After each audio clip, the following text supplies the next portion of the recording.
Good evening, ladies and gentlemen. My name is Lena Bader, and I'm the former president of the George Mason Students for Justice in Palestine chapter, and presently a proud George Mason University alumni. As I speak to you guys this evening, please do me a favor. Please place your hands out in front of you.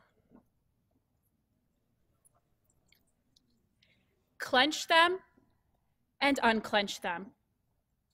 Clench them and unclench them. Tonight, it is an absolute reward for me to stand here before you and present a new cabinet of the Students for Justice in Palestine. The sheer joy and pride that I felt when I knew that this organization would continue after my graduation has yet to have the ability to be expressed in words. This evening, we present to you a couple of extraordinary human rights pioneers who bring to your attention the topic of Zionism. Clench your hands and unclench them. Zionism has no one uniform definition or ideology, but instead has evolved from a dialogue of several concepts. However, the common denominator among all Zionists is the claim that present-day Israel is the national homeland of the Jewish people. Clench your hands and unclench them. Zionists also place a particular focus on the Jewish self-determinations, while it supports itself on historical claims and religious traditions which link the Jewish people to the land of present-day Israel. Clench them and unclench them. After almost 2 millennia of the existence of the Jewish diaspora without a national state, largely in Germany, Poland, Russia, and the rest of Central and Eastern Europe, a group of secular Jews decided to respond to the growing anti-Semitic views in Europe, and alas, this political movement was established by Austro-Hungarian journalist Theodor Herzl in 1897, following the publication of his book, and it was at that time that the movement sought to encourage the migration of those of the Jewish faith to the Ottoman nation of Palestine. Clench them, unclench them. Zionism grew rapidly and became the center focus and the most dominant force in Jewish politics, especially throughout the unfortunate destruction of Jewish life in Central and Eastern Europe, where the Zionist movements were rooted. The movement was successful in establishing a country of Israel on May 14, 1948, as the Jewish people's homeland. Clench them, unclench them. Zionism, at its very beginnings, contemplated a homeland in either Africa, South America, or in Palestine, but they began with a goal of colonialism, which translates today into the word settlements. The notion of expelling the indigenous Palestinian population was an early component of Zionism, and I make this claim by citing Herzl's diary from 1895, which states, "We shall endeavor to expel the poor population across the border unnoticed. The process of expropriation and the removal of the poor must be carried out discreetly and circumspectly." Clench your hands and unclench them. See, the claim of being the chosen people, which has been echoed by Zionists, Jewish leaders, and others throughout history, is essentially promoting the unfair confiscation of land, expulsion of people, and the main cause of violence in the Middle East. The UN General Assembly since 1975 has claimed in resolutions, quote, "Zionism is a form of racism and racial discrimination." Clench them and unclench them. It was repealed only in 1991 per the United States' request to invite Israel to the Madrid conference. Clench them and unclench them. You see, claiming the right to Zionism is essentially parallel to the right to affirmative action. It's punishing the current future of the Palestinian children and people because some other nation decided long ago that they wanted to create genocide and wipe out the Jewish people throughout the years of World War II in Central Europe. Zionism is South Africa. Zionism is apartheid. Zionism is to be equated with racism and ethnic cleansing, and it's a shame.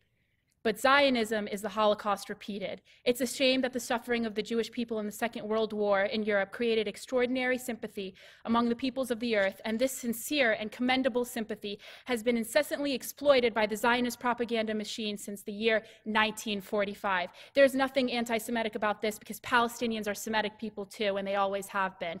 Clench your hands and unclench them. We've always wondered why the United States and others have long supported and protected and armed and befriended and allied and jeopardized our own economy, and our self-determination for the existence of this state and this ideology. But the truth is, Zionism can best be defined as bullying, especially because as far as this generation is concerned, think please, in regard to former Congressman Findley's book, he wrote a book called They Dare to Speak Out. And that's to discover the sorry record of the immense resources that the Zionist lobby invested in destroying the careers of all politicians across the United States who had voiced some qualms about this nation's subservience to Israel. Think of the Norman Finkelsteins. Think of Rabbi Yosef Chaim Sonnenfeld. Think of Helen Thomas. Think of Miko Peled, who spoke out and paid the price for doing so. Clench and unclench. However, this historical blackout is coming to an end. More and more people are questioning the Zionist version of history. At the United Nations and more throughout Europe, the questions have been raised and largely answered. The answers are a variety of criticisms of the Israeli state, and some of these criticisms center on Israel's practices. Others point to its underlying philosophy. Relax your hands. It is my honor to prepare you for a night of intellectual exchange as two of my very own role models take the stage. Relax your hands. Open your eyes, your ears, and your mind to hear an explanation of an alternate reality where nations are not rewarded due to faith, but due to the coexistence of peoples of a multitude of religions for centuries. Relax your hands. My aunt told me once, you know that you're dead, you know that you're no longer effective when you can no longer clench your fists at the things that you know are unjust. We are a human race, and injustice anywhere is a threat to justice everywhere. In fact, it can't be awarded to one side alone. It must always be given to both. I thank my father, my mom, and my incredible brother for teaching and instilling in me these values. And I thank your parents and your families for instilling the same in you and for being a large part of the reason that you guys are here tonight. Please join me in giving me a warm welcome to our current SJP Vice President, Rania Kabani, as she welcomes our first speaker.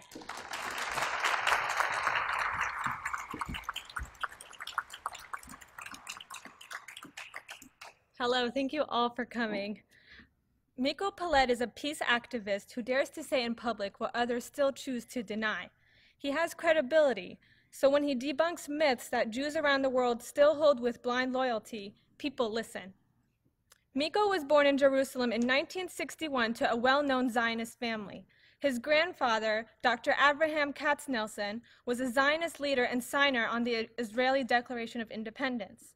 His father, Miko Peled, was a young officer in the War of 1948 and a general in the War of 1967, when Israel conquered the West Bank, Gaza, Golan Heights, and the Sinai. Ladies and gentlemen, please join me in welcoming Miko Peled.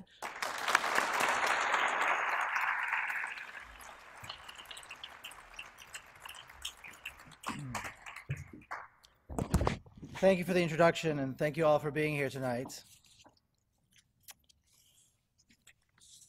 Okay, a lot of papers here. I want to thank SJP for putting this event together, and just let them know how much I appreciate their work and the tremendous, tremendous effort that they put in, not in this campus, but at campuses across the country to promote justice for Palestine. I've been speaking quite a lot in colleges everywhere, and most of the events are put together by SJP, Students for Justice in Palestine. They go through, first of all, it's a lot of hard work to put an event together or to put an awareness week together, but promoting justice in Palestine is not the most popular cause in America, as I'm sure you know. And for these guys to do it year after year, event after event, they get beat up pretty badly by usually by the college administrators, by the pro-Israel groups, and it's not an easy task, and they do a tremendous, tremendous job, I think. So let's all give them a hand. I think they deserve it. Yeah.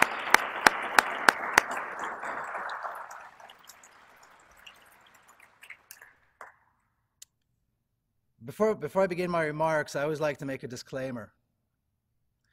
And the disclaimer is that if anybody came here expecting to hear a balanced presentation, then they can just go home. Ask for your money back and go home, because this is not what this is. You know, there's certain issues where you have to take a stand. There's certain issues where there can be no balance. You know, I saw a sign on a church here in DC that said, torture is wrong. You know, torture is not wrong.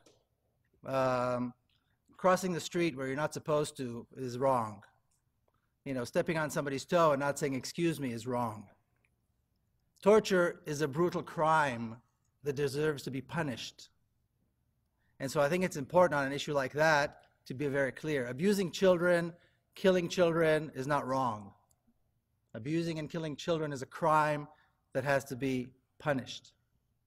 And on this issue, this particular issue of Palestine, for me, and I'm sure for many of you, is deeply personal, deeply emotional, and I don't think anybody can deal with this issue in a balanced fashion. People like to believe that we have, you know, two nations who just don't get along. And a lot of times it's compared to kids in the playground.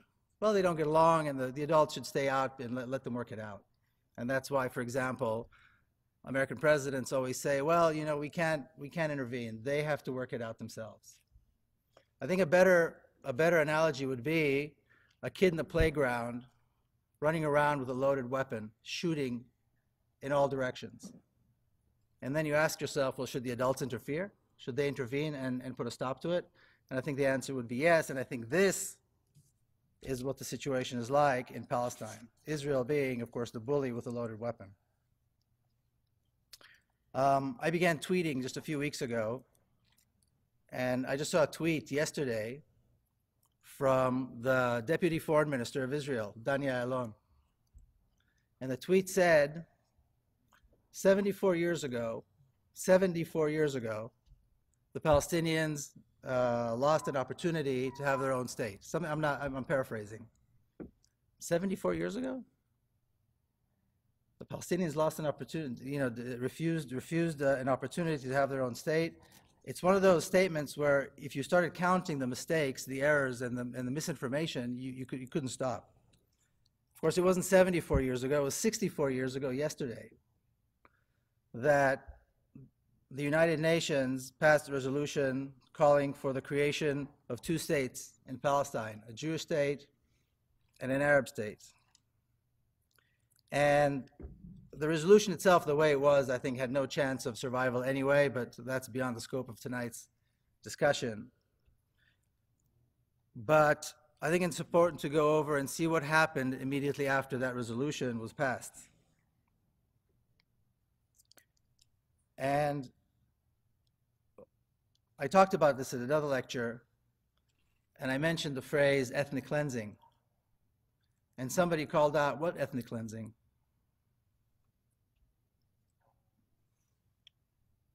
And as I thought about it, I thought, well, you know, this is actually a pretty legitimate question because there's not a lot of information about what actually happened over the last 64 years in Palestine that's out there here in this country. Other countries, for the most part, many people do know, but here in this country, people really don't have a clue what happened between that day, 64 years ago, when the United Nations accepted that resolution, and all the way to this day. And I think the best way to characterize it is, of course, ethnic cleansing. One of the reasons I think Americans don't really know much about it is because in all the discussion groups, in all the dialogue groups, in all the debates, one of the conditions that the Israeli side always imposes is that certain issues that Israel is not comfortable with won't be discussed. So, for example, the ethnic cleansing is not discussed, and all of the symptoms that demonstrate that there was an ethnic cleansing are never discussed. So the refugees are not discussed, and the forced exile of people are not discussed, and the destroyed homes are not discussed, and so on and so on. All the different aspects of the problem that point us to the fact that this was an ethnic cleansing. So I think tonight what I'd like to do is to shed some light on this and perhaps dispel a few myths and take a close look at the process that began exactly 64 years ago and is going on in full force today.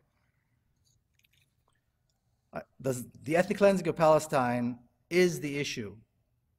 The ethnic cleansing of Palestine is what drives the Zionist policies towards Palestinians and towards Palestine.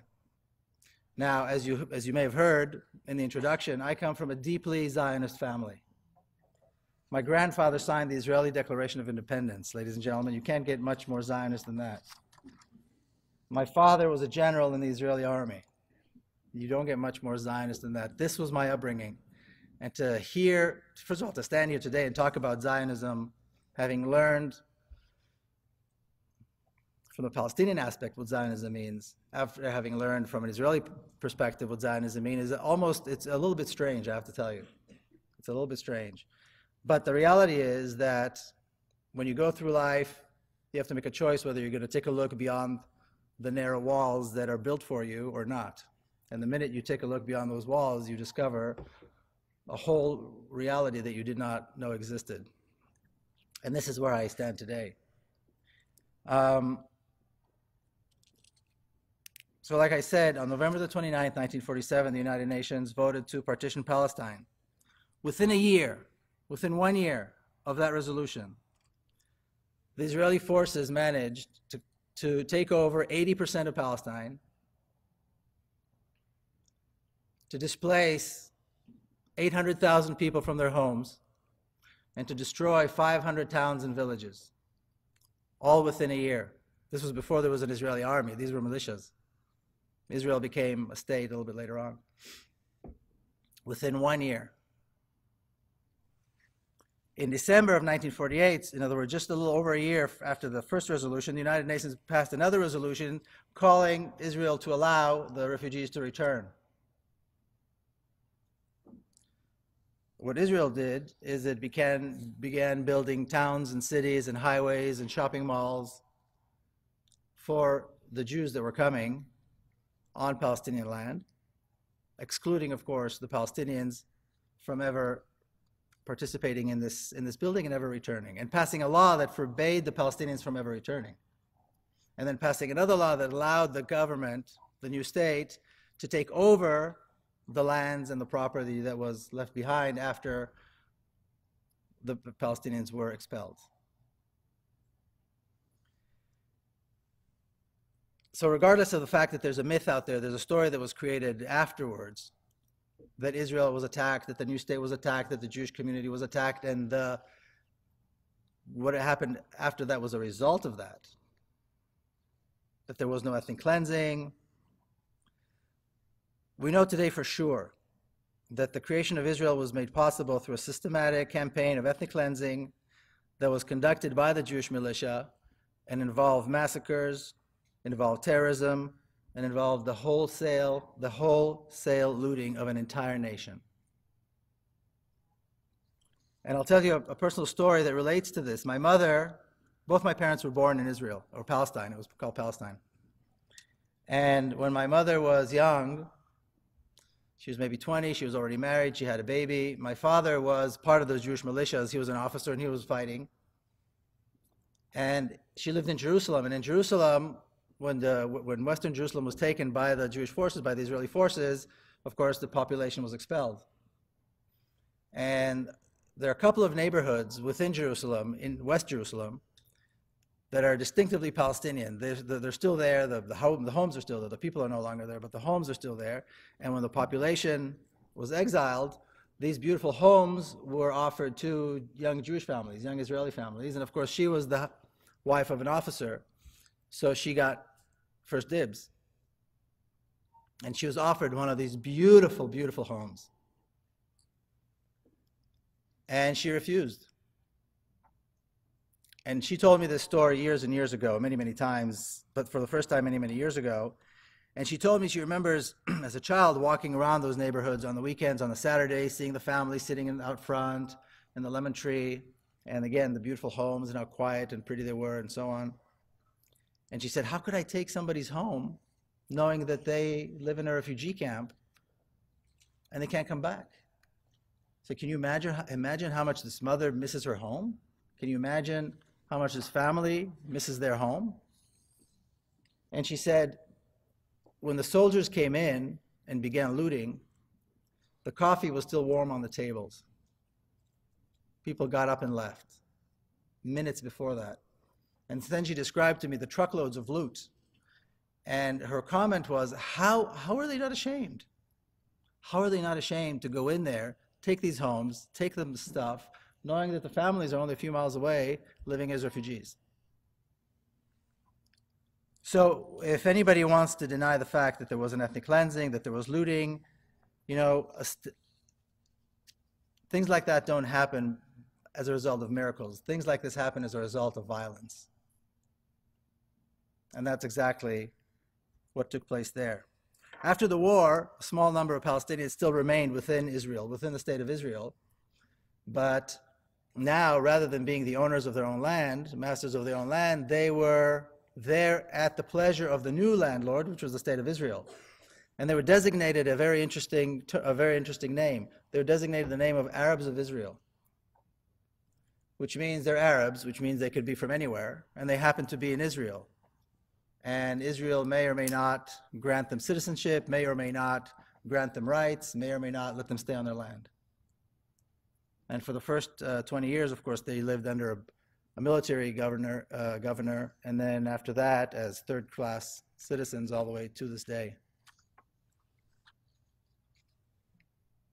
Now, if you move forward some 20 years from there, 1967, there's a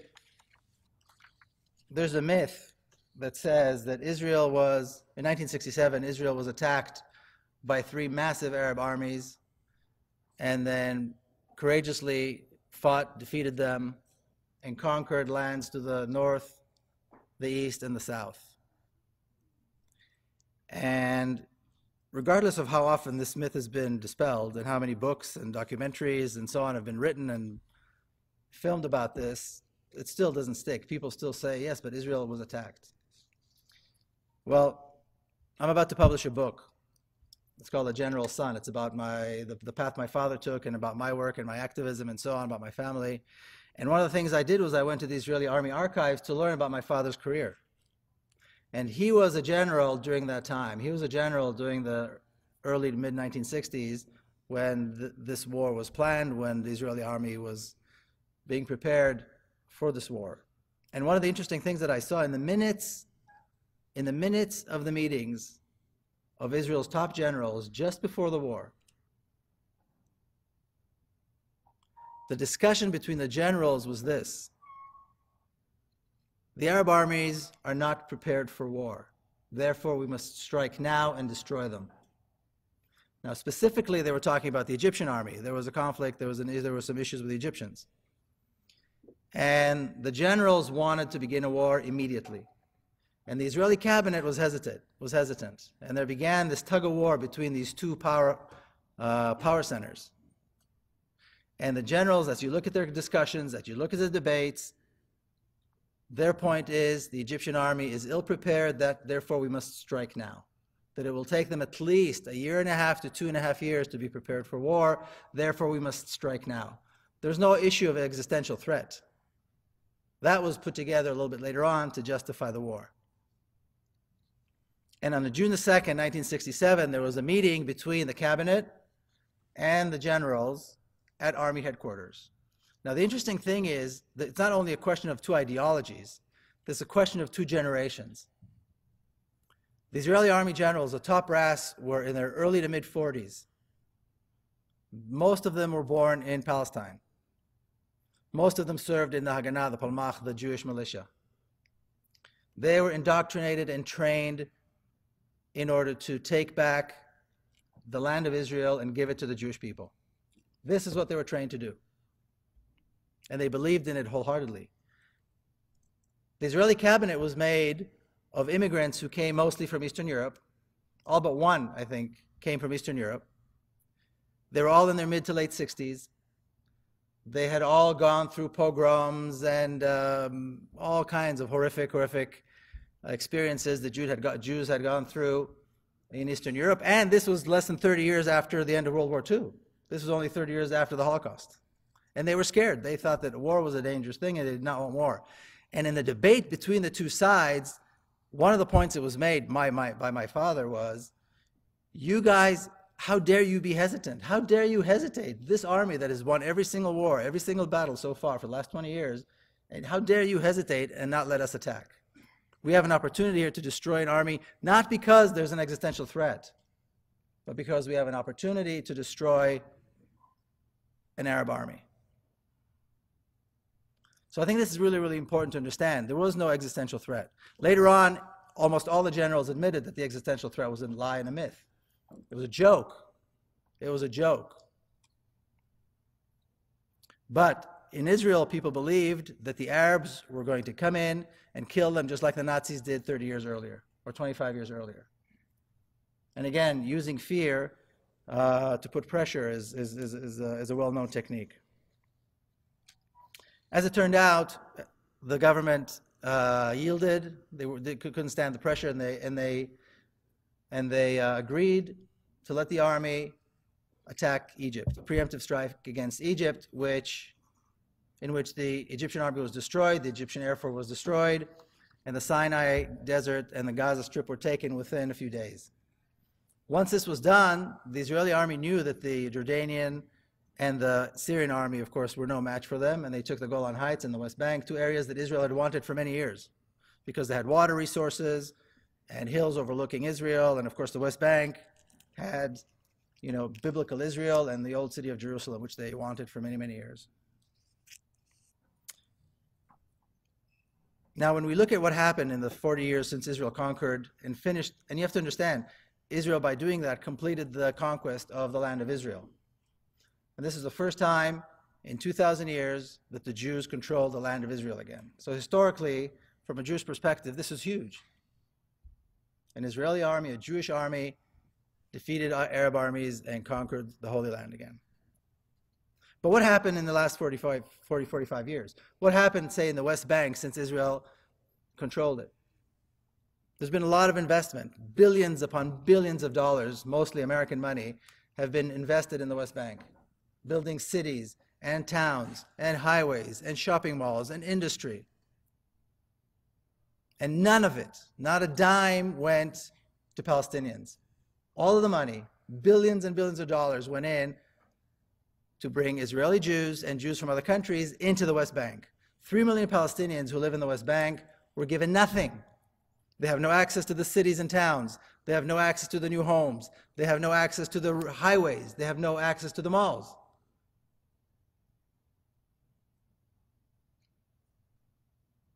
They have no access to the highways. Somebody asked me once, how do they know if a car is a Palestinian car or an Israeli car? So when people say apartheid, everybody faints. This is apartheid. This is not apartheid. We'll talk about how the different laws apply to the different populations. But this is what happened over the last 40 years, 45 years. Billions invested, but only to bring Jews into the West Bank. Nothing at all for the Palestinians themselves, as their lands are being taken away to this very day. Their homes are being demolished to this very day. And they have nowhere to go, and a wall is being built around them. A wall that is, some of it is an actual wall, the other part of the wall are the Jewish settlements. Now, what is the most important resource in the region? Is water, of course. And it's interesting to see how the Israeli Water Authority distributes water. Now, all of the water in the entire land is distributed and controlled by the Israeli Water Authority, including, and there's a very large water reservoir within the West Bank called the Mountain Aquifer. All of that water is controlled by the Israeli Water Authority, and the way they distribute the water is very interesting. Israeli Jews, people who live within Israel, are allocated 300 cubic meters of water per year. Palestinians in the West Bank are allocated somewhere between 45 and 80 cubic meters of water per year. Less than a third. Less than a third by a lot. Do Palestinians drink less, wash less? Do their plants need less water? But that's not it. This is not really the worst part. The worst part is that the Jewish settlers in the West Bank are allocated 1,500 cubic meters of water per year. Now, the World Health Organization recommends a minimum of 100 cubic meters of water per year per person.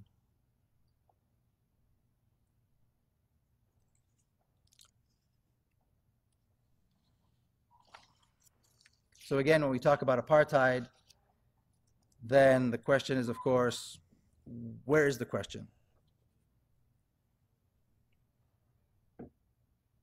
Now, I think, like I said in the beginning, the ethnic cleansing of Palestine is the issue. The ethnic cleansing of Palestine is the thing that drives all of these policies. Because if you have no water, you have no choice but to leave. If you can't work, you have no choice but to leave. If your kids can't go to school, then you have no choice but to leave.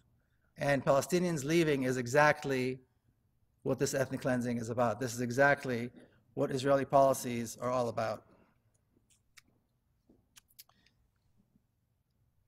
Now, what's interesting is people say, well, you know, what happened to the peace movement in Israel? Where's the peace now? And, you know, Shimon Peres and Rabin and all these people. But if you look closely, you'll find that the ethnic cleansing of Palestine is a policy, or a philosophy, I should say, that is shared by all the parties. All the Zionist parties have bought into this. It doesn't matter if they're right, left, or center, if they're Labor or Likud.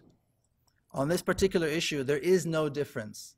The process of ethnic cleansing is a process that has gone on and will go on as long as there's a Zionist government in place. And whether it's Labor or Likud, Netanyahu or anybody else, makes absolutely no difference. And again, if we look at the 64-year span since that United Nations resolution, you can see the pattern. It's only a question of connecting the dots. Now, in order to execute this ethnic cleansing, Israel has created over the last 64 years several arms that conduct this. You've got the education system.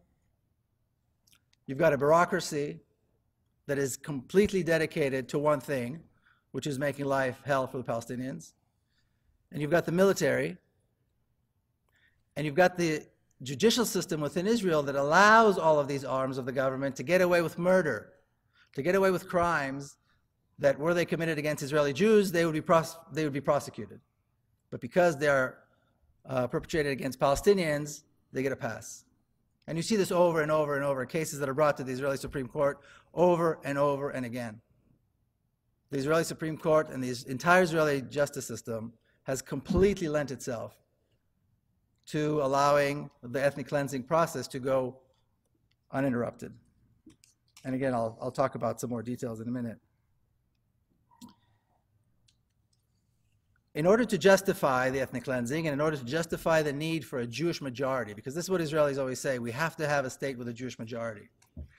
How do you justify that? I mean, why would you have to have a Jewish majority? Why is the ethnic cleansing important? In order to justify this, you have to create an impression that the Arabs are dark, mean, cruel, incapable of being educated, and that they pose a threat. That they pose a threat to our actual being.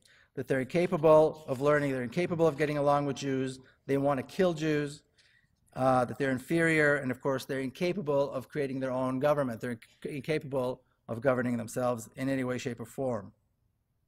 And the question that is often asked of me, and the question that I often ask is, how is it that Israeli children who are raised in a supposedly Western democracy with Western values end up going to the army and executing horrific, horrific crimes, treating people with such brutality that's sometimes hard to believe?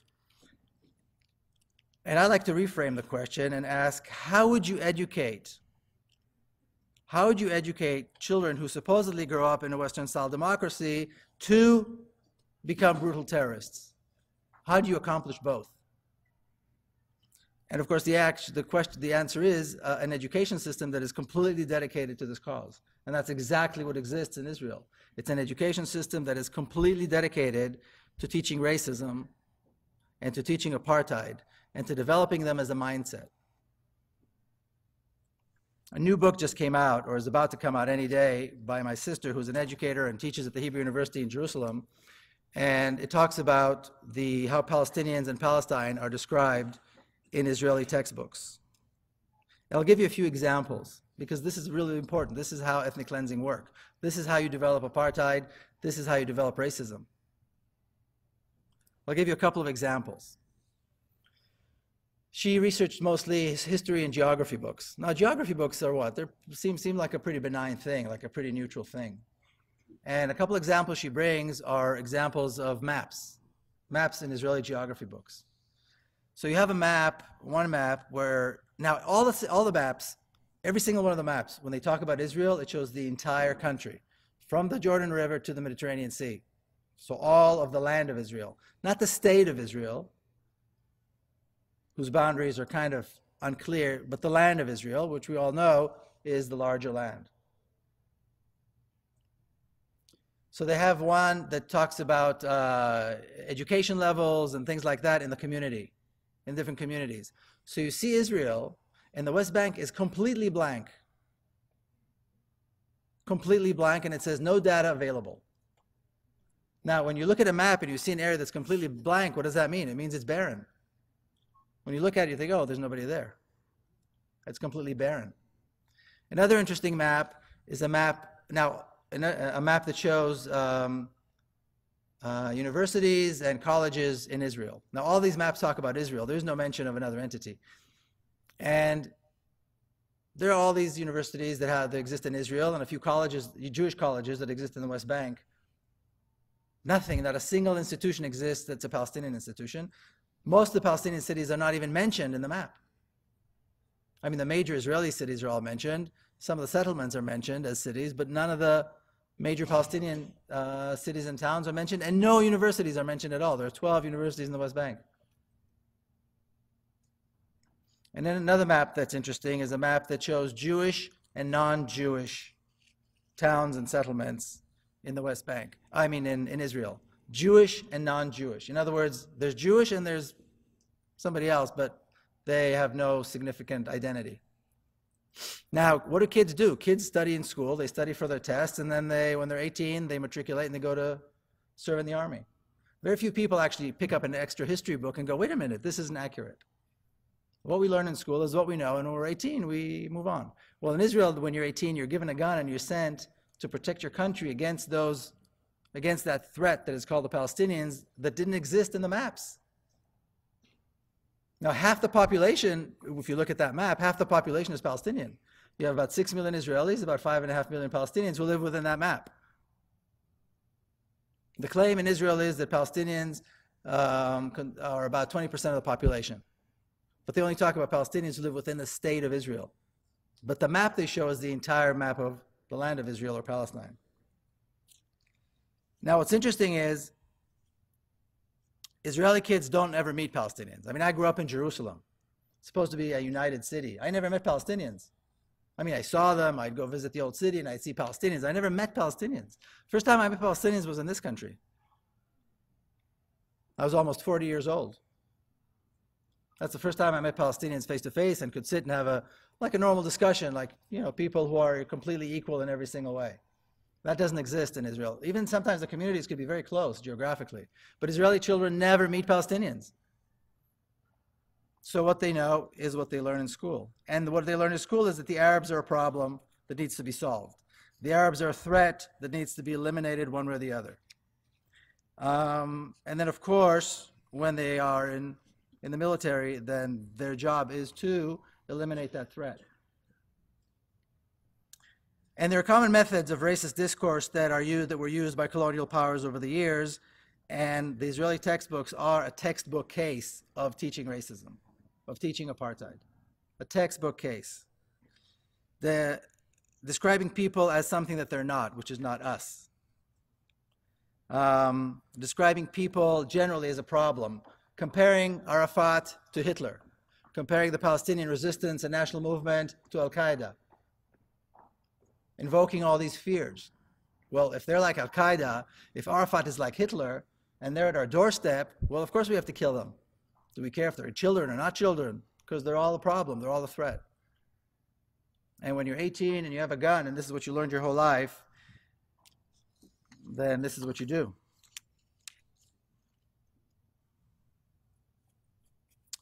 What they don't know, because they're never told, is, for example, that Palestinians have never had an army.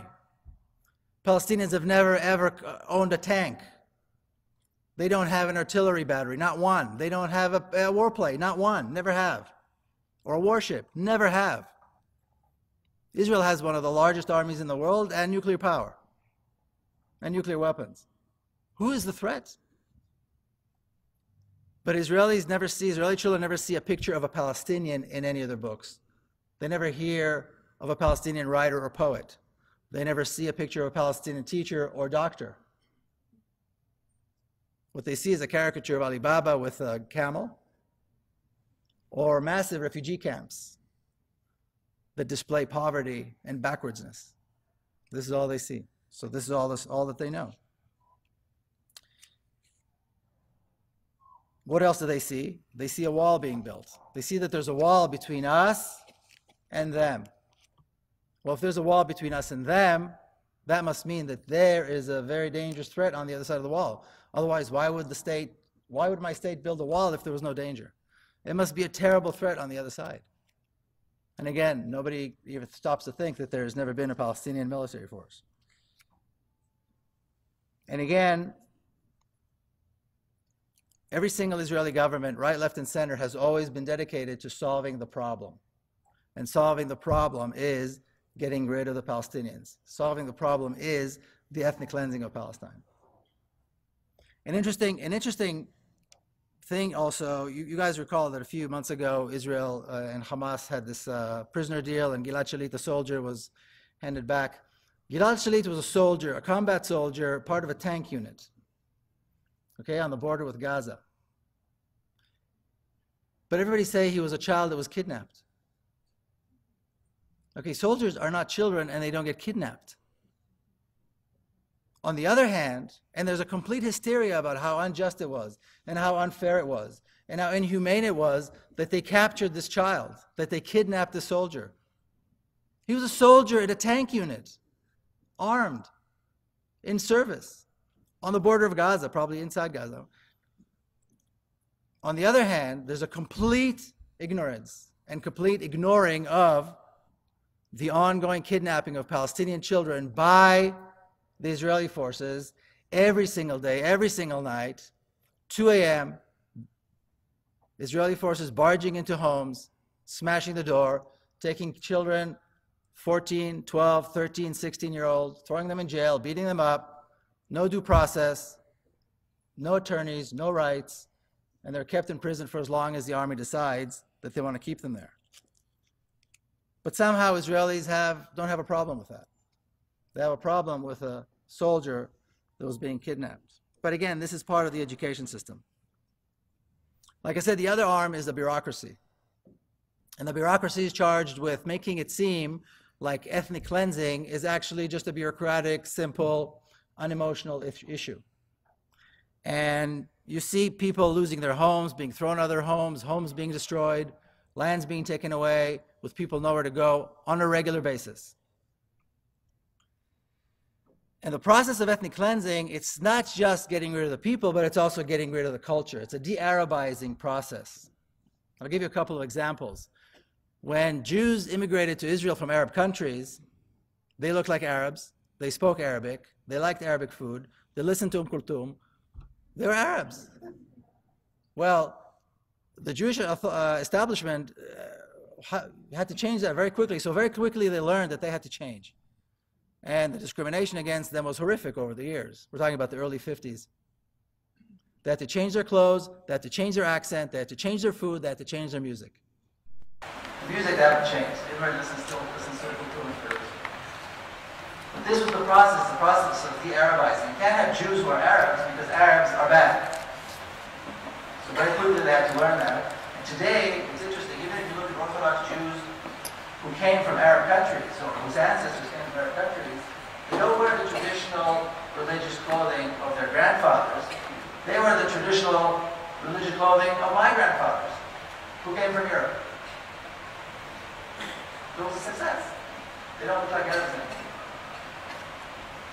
This is how seriously we're about the ethnic cleansing and the de-Arabizing of the land. Now, another stark example of this, something that is taking place right now, and it's of immense proportions.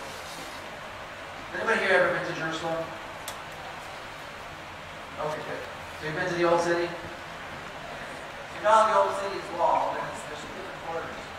But when you're standing right outside the wall, overlooking the Jewish border, there's a Wailing Wall and the Jewish border, and as you look down, there's the Valley of Siwan, a town called Silwan with 50,000 residents. Someone decided that under the homes of the people in Silwan, which is the Palestinian town, lies the true city of the King of David. Someone decided that that's where the city of David is, so they're building an archaeological park called the City of David. There's a foundation, an NGO or a not-for-profit that is dedicated to rebuilding the City of David at the expense of the Palestinians.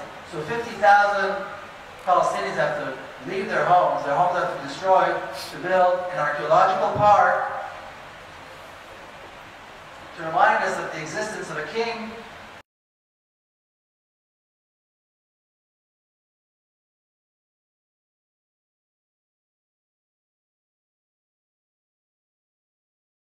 But Zionist archaeologists decided that that was the place. So you've got hundreds of settlers already taking over the homes of Palestinians. You've got an entire private militia that protects them and makes life hell for the Palestinians. And you see digging being done under the foundations of the Palestinians' homes, making it dangerous to live there. Now, as you look back, what is the process that's taking place? It's a de-Arabizing of the whole place, of the whole region. Because what we want to create is we want to recreate the kingdom of David. We want to recreate this myth that there was this glorious city of Jerusalem during the days of King David. 50,000 people. I live in a town of 25,000 people. That's double that. Can you imagine if somebody came here to a town, here's someone with 50,000 people, said, you know what? We destroyed the town completely because 3,000 years ago there may have been a king who had a city there. This is what is taking place today in Silwan. Obviously there are protests, obviously there are marches every so often. To protest this, the settlers and the militia shoot to kill with no mercy. A good friend of mine had his 17-year-old son shot there in May. He participated in a protest. Shot, may have been a settler, may have been one of the militias. The police closed the case saying that he couldn't find any evidence, which is typical when Palestinian children are shot. Somehow, if they're shot by Israelis, there's never any evidence, and the cases are closed. So, it's ethnic cleansing, and it's de-Arabizing, and that's why mosques have to be destroyed, and churches have been destroyed, ancient cemeteries that demonstrate the fact that for the last 1,500 years this has been an Arab country and a Muslim country, completely destroyed.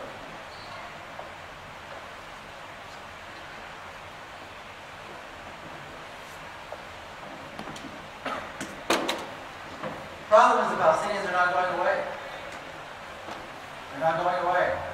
Like I said, today we have 6 million Israelis and about 5.5 million Palestinians.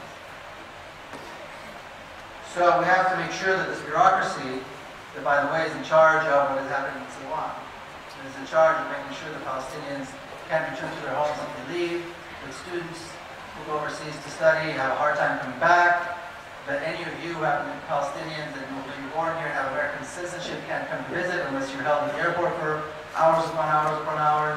That Palestinians who are Israeli citizens are harassed at the airport on the way in and on the way out.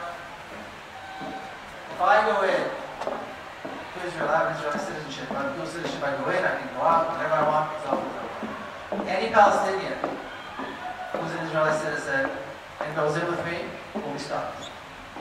Either on the way in or on the way out. And checked and harassed for hours and hours. And some of you may know this, but to be stopped for 2-3 hours is really no big deal. When it's over 8 hours, or if you miss your plane, then you know it was a problem. But for most people, to be stopped for 2-3 hours is completely common. For one reason only, to make sure they don't come back. To make sure the experience is so painful and so humiliating that they don't come back. And there's an entire bureaucracy that's dealing with this. It's not even an emotional issue for them. It's a bureaucracy. There's a clerk that says, okay, Arab name, you go over there, and then a 19 or 21-year-old kid who's in charge of security, to harass you for a few hours. No big deal, it's not personal. This is just security. But this is the mindset. And all this because the Zionists want to claim exclusive rights to that land. Exclusive rights. The only way you can claim exclusive rights is to get rid of it. Now let's talk about the military. I served in the Israeli army as well. Like I said, my father was a general in the Israeli army. And I'll tell you another interesting story. On the very first meeting of the Israeli General Staff, of the top army commanders, after the Six-Day War in 1967, in June 1967, right after the war, of course everybody felt glorious. It was an unbelievable accomplishment. They destroyed 3 Arab armies. The land that Israel controlled was enlarged by, threefold. It was a huge victory. And at that very meeting, my father said this. He said, this is an opportunity to make peace with the Palestinians. We must be willing to give back the West Bank and Gaza right away to allow the Palestinians to establish a state immediately. He said, if we don't do this, there will be resistance. The Israeli army will have to fight the resistance. The Israeli army will become a brutal occupying army, and eventually we will become an apartheid state. He said this 45 years ago. Gun barrels were still smoking. And by the way, if we're talking about the Six-Day War, it was a glorious victory. Close to 18,000 casualties were suffered on the Arab side. 700 casualties on the Israeli side. Things like that are not miracles, my friends. Things like that happen only when the intent is to kill, and kill as many as possible.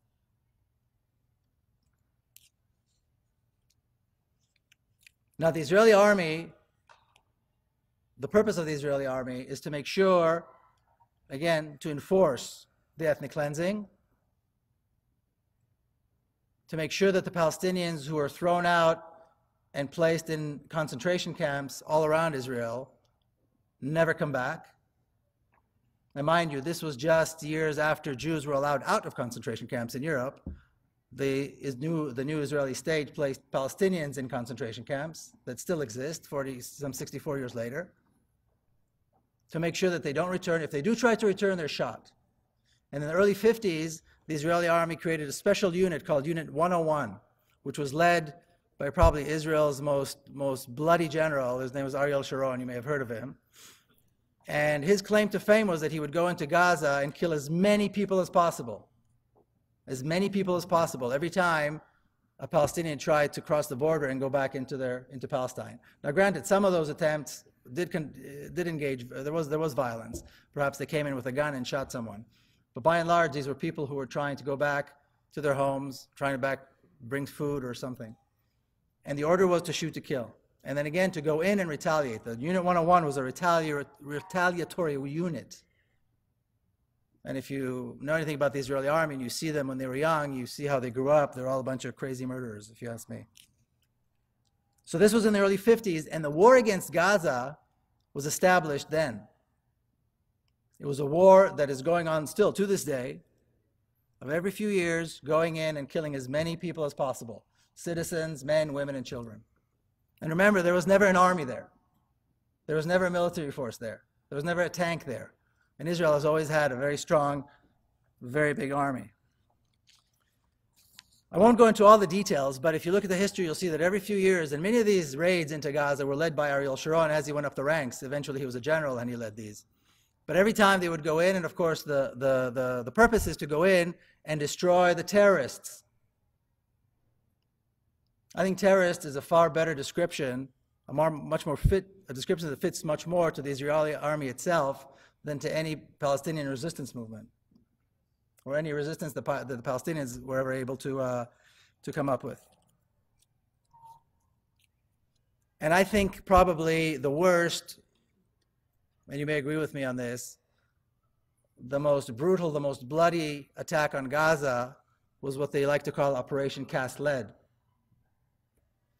It began on the 27th of December, 2008, just just a few weeks before President Obama took office. And on the very first day, December 27th, 2008, at 11:25 in the morning, the Israeli Air Force began bombing Gaza, and within one day, they dropped 100 tons of bombs in one day, on the first day of a 21-day assault. 100 tons of bombs. Now let me give you some frame of reference. A 1-ton bomb will destroy a city block. Gaza is one of the most heavily populated areas in the world. 800,000 children live in Gaza. They had nowhere to hide, they had nowhere to go because Gaza has been under siege. And one of the most ridiculous claims I've ever heard from the pro-Israel groups is, well, but they dropped leaflets and they warned them that this was coming. And you know, you can imagine the mother or the father seeing the leaflets, knowing very well what was coming, but also knowing very well there's nowhere to go.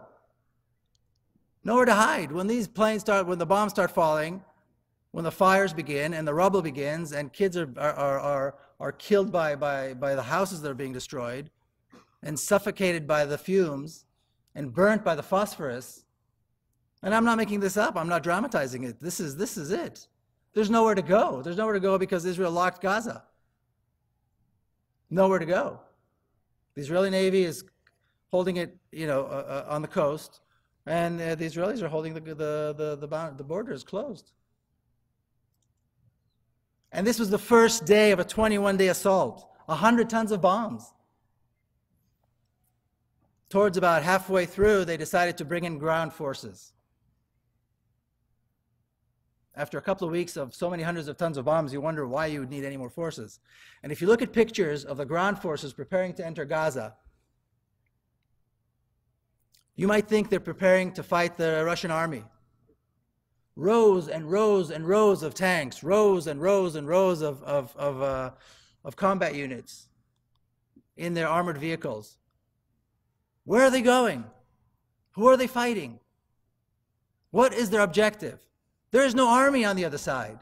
There is no tank on the other side. There is no artillery battery on the other side. There is no warship on the other side. What are they going to do with all these tanks? They're going to do one thing. They're going to kill people. And they're going to kill civilians. It's not an operation. It's a massacre. This is not an army. This is a terrorist organization.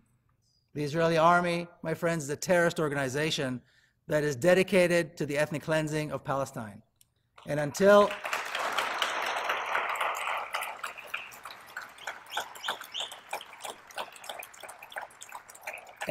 people in this country realize this and say this in the open and allow Israeli generals and Israeli officers to come to these colleges after they've retired and get scholarships and sit here with heading all sorts of security institutions, until this happens and people stand up and say, you do not get a visa.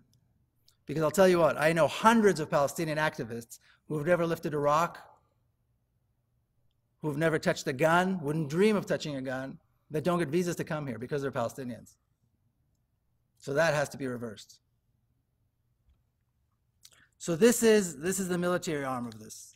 Now, this is besides the fact that, you may know this, every weekend in the West Bank there's probably a dozen or so protests that take place in different places, in different regions, different cities, different towns, different villages. And you'll find anywhere between 25 and 100 people protesting or marching. And these are all peaceful marches. And it's all part of what's called the Popular Resistance Movement, which is a non-violent movement. Now, just to make sure everybody understands, the majority of Palestinian resistance over the entire span of the conflict has been non-violent. If you look, for example, at the Palestinian prisoners and the prisoners in Israeli prison, the Palestinian political prisoners, right now there are about 7,000 of them. Over 90% have never lifted a rock, have never touched a gun. They're political prisoners. Now this is the second round of these thousands. There were 8,000 or so that were there before Oslo, before the early 90s, and they were released, and now there's a whole new batch, a whole new generation of prisoners. And these are all political prisoners. The vast majority never lifted a rock, never touched a gun or an explosive device. These are not terrorists any more than Martin Luther King was a terrorist. They are freedom fighters. But they're freedom fighters who are dedicated to nonviolent struggle. So these protesters are met with brutal force by the Israeli army. Now, whenever I'm there, I participate in these protests, and And you'll see, like I said, 30, maybe 40 protesters walking with a flag, Palestinian flag, and a few banners. And suddenly, out of nowhere, you see 100 fully armed combat soldiers. And their officers are running around in jeeps and, giving commands. And you go, what the? 25 peaceniks with a flag, for God's sake. You need a whole platoon of combat infantry soldiers and a brigade commander? And I say this to them. I say, are you out of your mind? Look at you guys. Helmets and everything and guns. And they're sweating because it's usually hot. And we're standing there with t-shirts, Free Palestine and a flag. And that's what you need this force for? And then they start the pushing and the shoving and the tear gas and the rubber bullets and the beating up and all this kind of stuff. This is what Israeli soldiers do. This is what the Israeli army is all about. It's about causing as much pain. It's about killing as many people. It's about making life impossible. It's about manning the checkpoints. This is what the Israeli army is about. And that is the other arm that is in charge of this, of the ethnic cleansing. Now, I'll tell you, I'll share two experiences that I've had with you with the Israeli army at these protests. When people say Israel is an apartheid, what does that mean? Apartheid means that you've got different parts of the population being governed by different laws. So what do we have in Israel? You've got three different types of population. You've got the Israeli Jews, who live in a society that's completely free, completely democratic, just like here, pretty much, and are protected by the law. You have the Palestinians who are citizens of the state of Israel, who are third or fourth grade citizens, and there are over 20 laws in the Israeli law books that discriminate against them. And this is the law. This is regardless of the fact that discrimination is rampant in society. So if a Palestinian wants to rent an apartment in Tel Aviv, it's not illegal, but nobody will let them rent an apartment. Well, I wouldn't say nobody, but the vast majority. And if they do, they'll get a letter from the other tenants saying, come on. And I know a lot of friends. They signed the lease and everything, and a couple of days later, the landlord comes and he goes, well, I don't mind that you're an Arab, but I've got 30 other tenants, and, I'm sorry. So this is not the law. This is just the reality in society, in Israeli society. But besides that, there are laws that discriminate them against them. And then you've got the Palestinians who live in the West Bank and Gaza Strip that have absolutely no protection under the law at all. They are governed by the brutal regime of the Israeli army and the other Israeli security forces. Some of them are a little bit more covert than that. That's it. Three different populations governed by the same government, by the same Israeli government. Don't be fooled by the Palestinian Authority. The Palestinian president, God bless him, he can't get in a car and drive anywhere without a permit from the Israelis.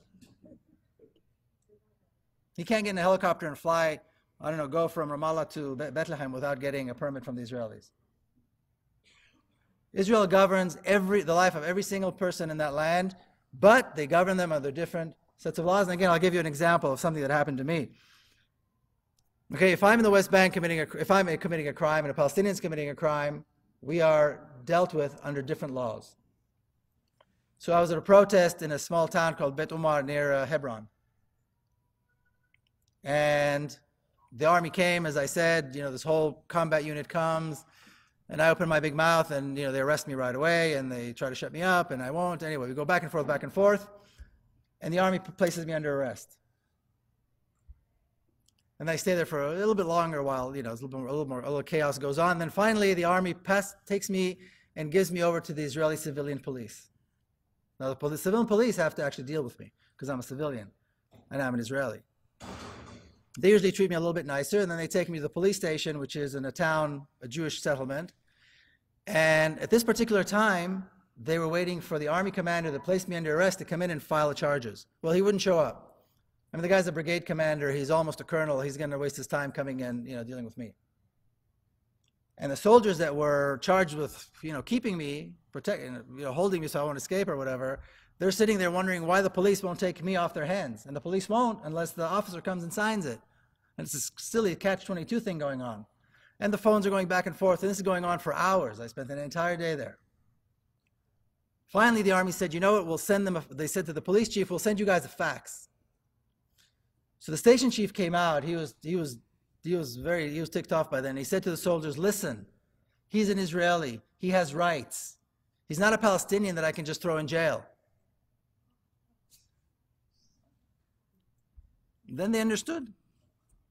Then they got it. He said it. I mean, if this is not apartheid, what is? If I was a Palestinian, an entirely different law would have governed how they deal with me, would have dictated how they deal with me. Another example, I wasn't arrested, but I had a little conversation with the soldiers. We were driving to another place called Nabi Saleh. It's a beautiful spot in the West Bank, and there's protests there every week. The army is violent beyond anything you can imagine. So anyway, as we got there was a roadblock, and they won't let us through, whatever. I was with a Palestinian friend, and I started talking with the officer. And the officer, and I said, why are you even here? You're in the middle of the West Bank. Why are you even here? He goes, well, there's no difference between this place and Tel Aviv. This is just like Tel Aviv or Jerusalem. There is no difference. Now, there's a Jewish settlement not far being built on the lands of Nabi Saleh. And then the officer said to me, but why do you want to go there anyway? It's a war zone. I said, a war zone, really? I said, there's another army there? They have tanks? Do they have an artillery? Are they well armed? Are there lots of them? A war means two armies. I said, what you're doing is not a war. I said, you don't know what a war is. I said, what you're doing is called massacre. It's called ethnic cleansing, and you and all your soldiers are going to be tried for this one day. So then all the other soldiers came up, and they started being all tough and scary. And I had a Palestinian friend with me, and he came out, and he had his brother shot point blank by an Israeli soldier at a checkpoint just like that one a few years back. So the two of us are the discussion is heating up a little bit, and at one point he told the soldiers, well, you guys shot my brother. And they came back with, well, if we shot him, he deserved to die. And this is, if we kill him, that means it's okay. Due process is not necessary when you're killing a Palestinian. Anyway, I wanted us to get to Nabi Saleh and not be stuck with these guys. So I said, okay, fine. And I said to Ali, come on, let's get out of here. And before I left, I looked at the soldier and I said this. And I say this every single time I see soldiers in these situations ever since. I said, you don't know who this guy is. He's a very active peace. He's a very, very dedicated peace activist. He lost two brothers. He's a very dedicated peace activist. I said, you don't know who this man is, but believe me, one day you're all going to go on your knees and beg forgiveness from this man. And they, of course, were in shock. But I believe this is true. All of these soldiers, all these officers, some of them are going to be tried for crimes, that's for sure. But the ones that aren't are going to go down on their knees and beg forgiveness and say the famous line, I was only following orders. So this is the Israeli army. This is the Israeli terrorist organization, or the IDF, which I think is a terrorist organization. So like I said at the beginning, the important thing is to take a step back and connect the dots. And if you connect the dots, there's only one conclusion that I can see, and that is that the theme of Zionism is a complete ethnic cleansing of Palestine, a complete de-Arabizing of the land of Israel, so that it becomes the land for the Jewish people, occupied by the Jewish people, with perhaps a small, quiet minority of Palestinians. This is the theme. What this means is that Palestinians have to live under the threat of terrorism, of Israeli terrorism, and Israelis live under the impression that there is a Palestinian terrorism that wants to wipe them out. And therefore they have to serve in the military, and therefore they have to spend billions upon billions of dollars to protect themselves. A good friend of mine by the name of Jamil Hilal, he's a professor at Birzeit University, he said this. He made this statement, and I think it offers Israelis a way to liberate themselves from the daunting and self-destructive task of policing another nation. And this is what his solution was, and I believe that this is the right solution. It's the establishment of a secular democratic state with no distinction between citizens according to their religion, their ethnicity, or their national origin. A complete democracy, complete equal rights for everybody that lives in that land. Thank you all very much.